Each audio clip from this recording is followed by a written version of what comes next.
ओम नमः शिवाय।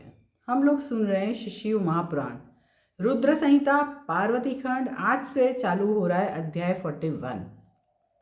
देखेंगे कितना दिन चलेगा। प्रयत्न तो यही रहेगा कि जल्दी से जल्दी मैं आपको पूरा शिव पुराण बताती जाऊं श्लोक सहित।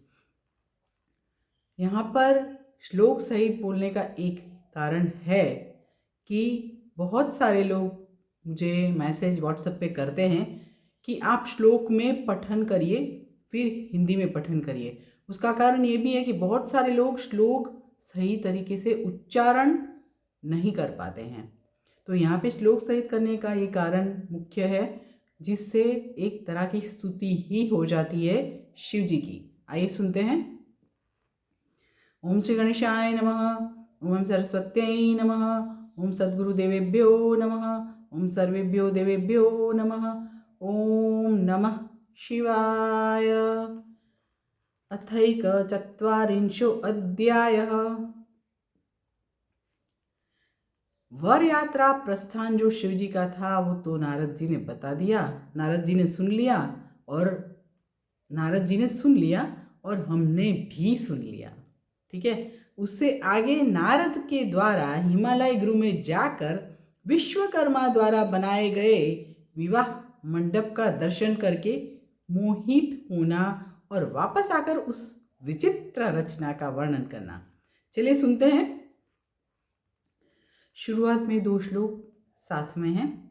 ब्रह्मोवाच, यहाँ पे ब्रह्मा जी सब कुछ जो बता रहे हैं और हम सुन रहे हैं, जैसे नारद जी भी सुन रहे हैं। चलिए, यहाँ तो ब्रह्मा जी बता रहे हैं पहले दूसरे श्लोक में। ततः सम्मंत्र च मीथः प्राप्याज्ञां शांकरीं हरिः मुने त्वां प्रेषयामास प्रथमं कुदरालयम् अथ प्रणम्य सर्वेशं गतस्त्वं नारदाग्रतः हरिणानोदितः प्रीत्या हिमाचलगृहं प्रति। ब्रह्मा जी बोले, हे मुने, उसके बाद आपस में विचार विमर्श करके शंकर जी की आज्ञा लेकर भगवान विष्णु ने पहले आपको हिमालय के घर भेजा। हे नारद, भगवान श्री हरि की प्रेम पूर्ण प्रेरणा से सर्वेश्वर शिव को प्रणाम करके आप बारात से आगे हिमालय के नगर को चले। कौन चले? नारद मुनि। उससे आगे अभी 3 श्लोक पठन एक साथ होगा। त्वं मुने अपश्य आत्मानं गत्वा तद्वीर्यान्वितं कृत्रिमं रचितं तत्र विस्मितो विश्वकर्मणा श्रान्तस्त्वमात्मना तेन कृत्रिमेण महामुने अवलोक परसो अभुच्चरितं विश्वकर्मणः प्रविष्टो मंडपं तस्य हिमाद्रे रत्नचित्रितं सुवर्णकलशैर्जुष्टं रंभादि बहुशोभितम्। हे मुने, वहां जाकर आपने विश्वकर्मा द्वारा रचित लज्जा की मुद्रा से युक्त अपनी कृत्रिम मूर्ति देखी। लज्जा की मुद्रा से युक्त अपनी कृत्रिम मूर्ति देखी। किसने देखी? नारद जी ने देखी और खुद की ही देखी। उससे देखते ही आप विस्मित हो गए। हे महामुने, विश्वकर्मा द्वारा बनाई गई अपनी मूर्ति को देखकर तथा विश्वकर्मा का सारा चरित्र जानकर आप शांत हो गए। तत्पश्चात आपने स्वर्ण कलशों से एवं केले के खंभों से अत्यंत मंडित रत्न चित्रित हिमालय के मंडप में प्रवेश किया। सहस्र स्तंभ संयुक्तं विचित्र परमाद्भुतं वेदिकां च तथा दृष्ट्वा विस्मयं त्वं मुने। यह मंडप अति अद्भुत नाना प्रकार के चित्रों से अलंकृत तथा हजारों खंभों से युक्त था। उसमें बनी हुई वेदी देखकर आप आश्चर्य में पड़ गए।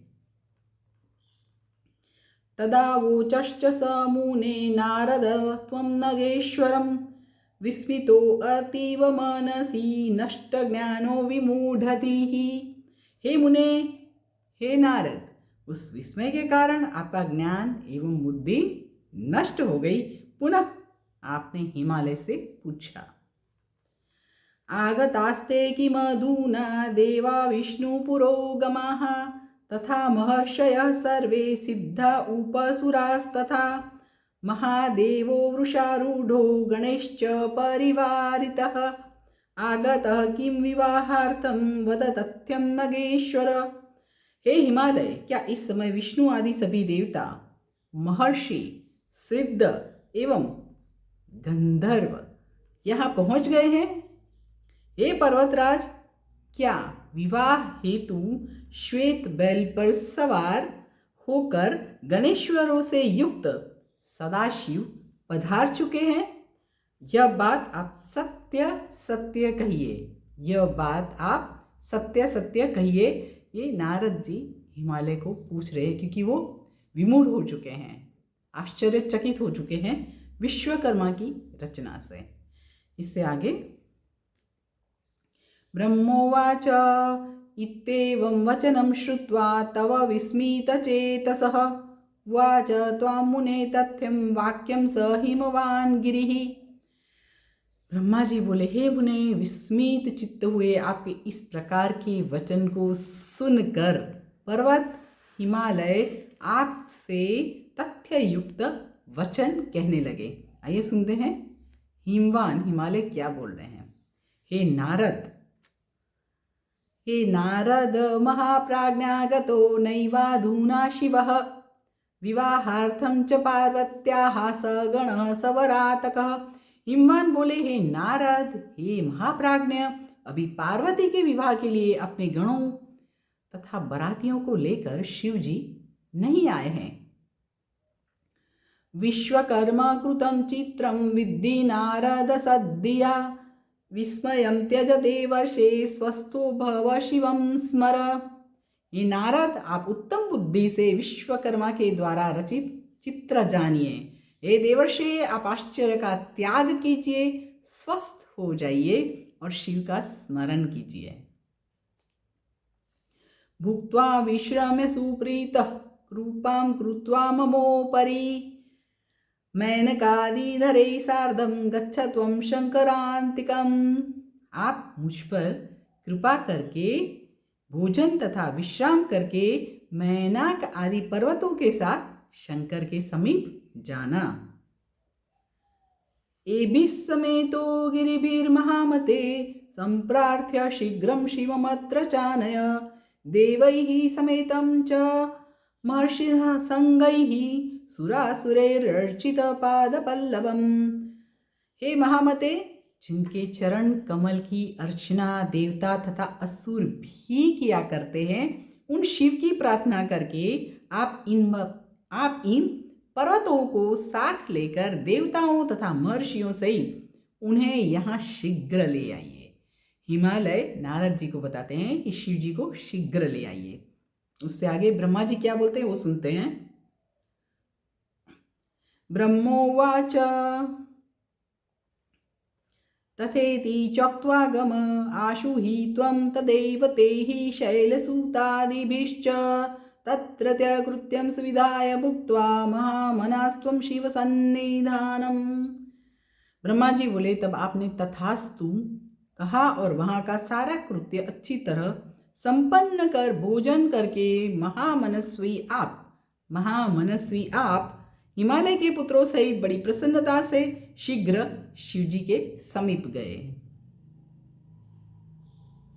तत्र दृष्टो महादेवो देवादि परिवारितः नमस्कृतस्त्वया दीप्त शैलेस्तेर्भक्तिश्च वै।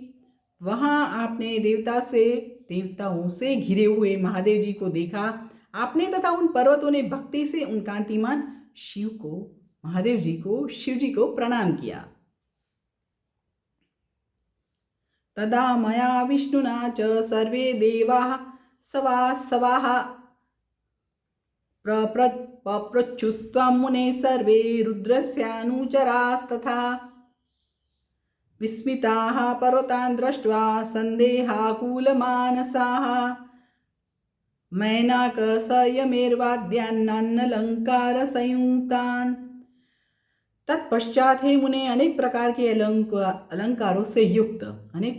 अलंकारों से युक्त मैनाक सह्य, मेरु आदि पर्वतों को देखकर संदेह से आकुल मन वाले मैंने, विष्णु ने तथा इंद्र से युक्त देवताओं एवं रुद्रानुचरों ने विस्मित होकर आपसे पूछा।